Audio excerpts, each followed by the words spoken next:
Welcome to the Daily Vibecasting. Today, Mark Cuban declares the death of the software industry. Eric Schmidt warns the U.S. is running out of electricity to power AI.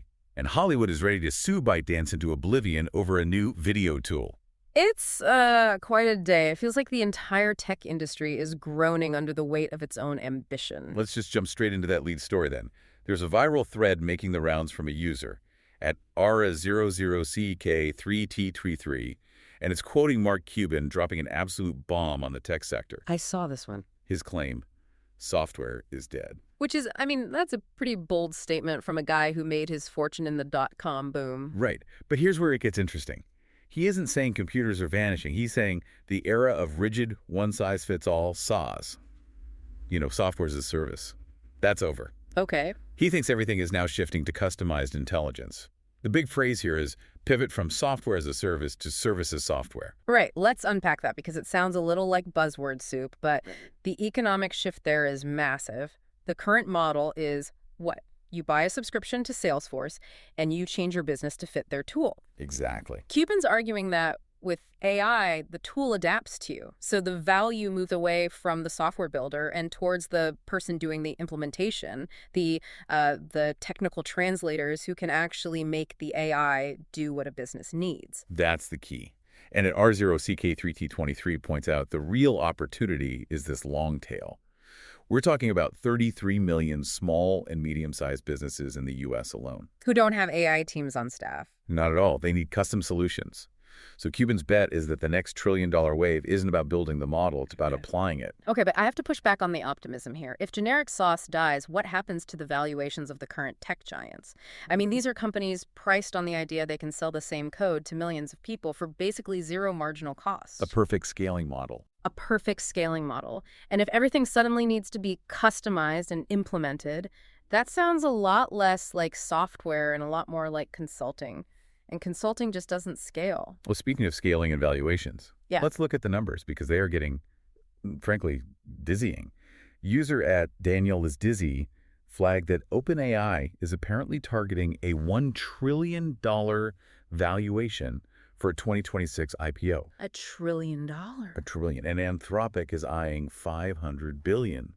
On top of that, you had Jensen Huang at NVIDIA saying that investing now is like buying Amazon in the early days. See, this is where I get really skeptical. Because if you actually dig into the context of that thread, OpenAI is trading at something like, 167 times its revenue. That's just a staggering multiple. The cash burn is astronomical. So if Cuban is right, and the software itself is just a commodity that needs custom labor to work, are these valuations pricing in a monopoly on that new model? Or are we just looking at a classic bubble where, burning cash is being mistaken for actual growth? It has a very 1999 feel to it. And to pour some more fuel on that fire, we have user at first adopter, that's Take Him, and he's sharing this fascinating clash between the podcaster Dwarkesh Patel and the CEO of Anthropic, Dario Amodei. Oh, yeah, I saw this exchange. It was wild. It was. Patel is basically saying he wants to spend $5 trillion on compute. He's like, if you have an AI that's as smart as a country of geniuses, you spent whatever it costs. But it was Dario Amodei, the CEO, who was pumping the brakes. He's the one worried about the bankruptcy risk of spending even $300 billion. Exactly. And that's the whole point, right? That is the so what here. We are sitting here debating trillion-dollar IPOs, while the actual CEOs of the companies are admitting that the cost of scaling might literally bankrupt the entire sector before they even reach Agent I. It's a fundamental question. Is the business model broken before it's even fully formed? I think so.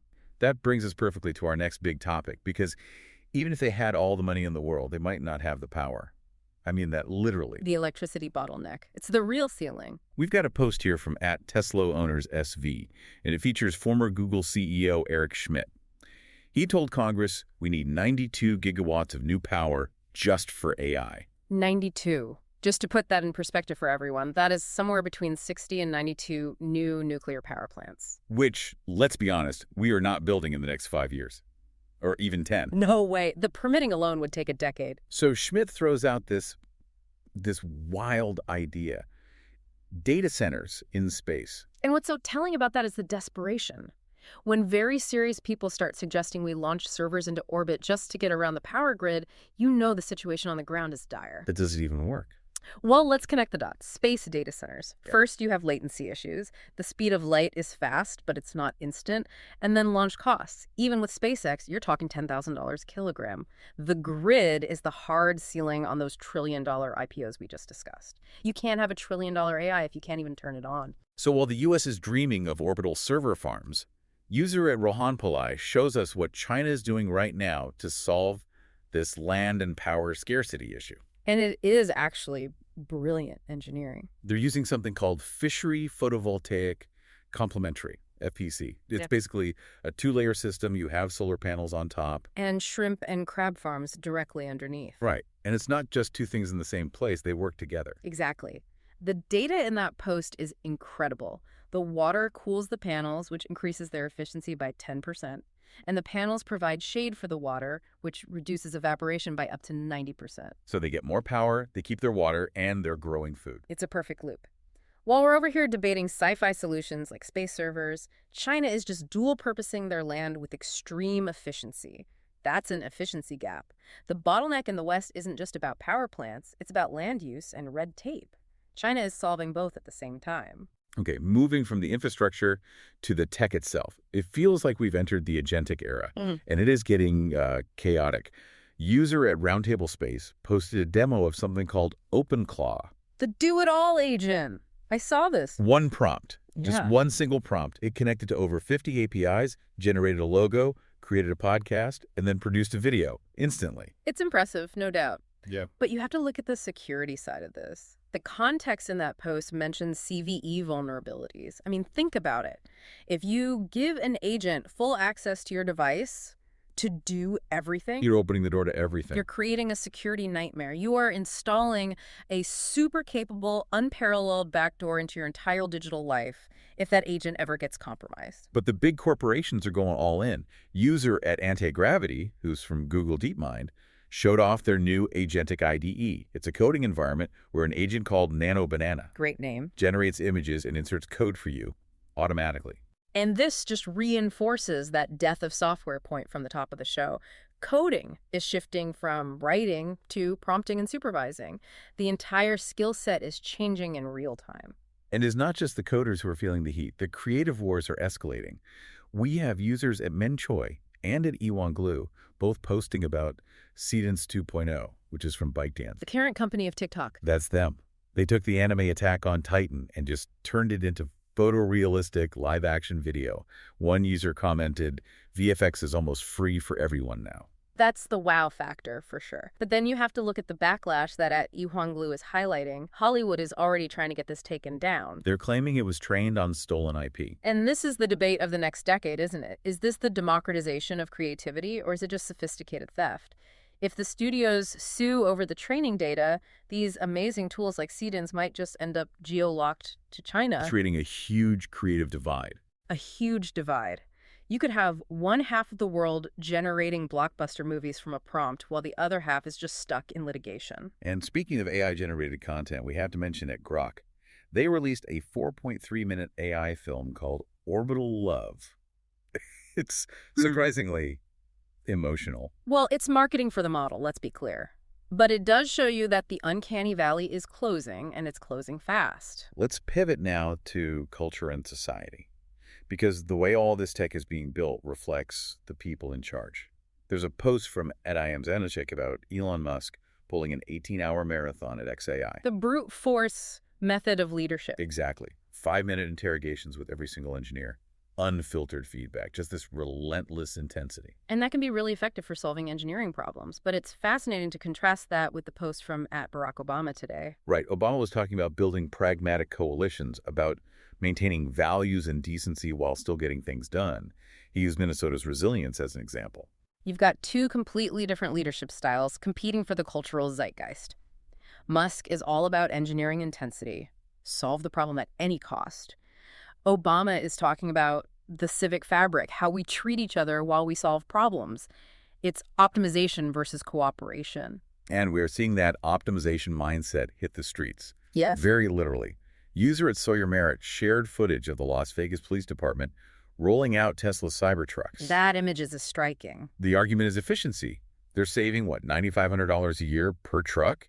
in fuel and maintenance costs? What's the official line? But look at the visual. It's literally RoboCop. The context that was shared highlights the bulletproof exoskeleton. So we are militarizing the visual identity of our police under the guise of saving taxpayer money. It sends a very clear message about what the police are supposed to be: hardened, impenetrable electric tanks. And sticking with the car as a protective bubble, at Tesla posted about their bioweapon defense mode. A user at Congress Bay shared this story about how it cured their severe sinus congestion just from sitting in the car. So the car is becoming a health pod. It's this idea that as the outside world gets smokier or more polluted, the wealthy, or at least Tesla owners, get access to privatized clean air. It's another layer of separation from the shared environment. And finally, a brief look at the robot future from @Antigravity, a shot of Optimus Gen 3, which now has 22 degrees of freedom in its hands. And there it is. If software is dead, like Cuban said at the start, then manual labor is the next domino to fall. Once you have the brain, the AI, and you have the hands, Optimus, the labor market is on the verge of a complete transformation. Okay, before we wrap, a quick nod to the off-world updates. At Space Station and at SpaceX had a successful docking with Crew 12. And it has to be the most bizarre branding moment of the week. The Falcon 9 contrail actually formed the Grok logo in the sky. It's Ruby Doge caught the picture. Branding is literally reaching the stratosphere. Unbelievable. So after all that, what does it mean for tomorrow? What's your prediction? Watch the energy sector. That's my call. You have Schmidt calling for 92 gigawatts of power. You have OpenAI wanting $1 trillion valuation. The bottleneck is not the chatbot code anymore. The next big bubble isn't AI, it's uranium and grid infrastructure. The AI bottleneck is now physical. If you can't power it, you can't sell it. The physical world strikes back. Thanks for listening. We'll see you on the casting. See you then.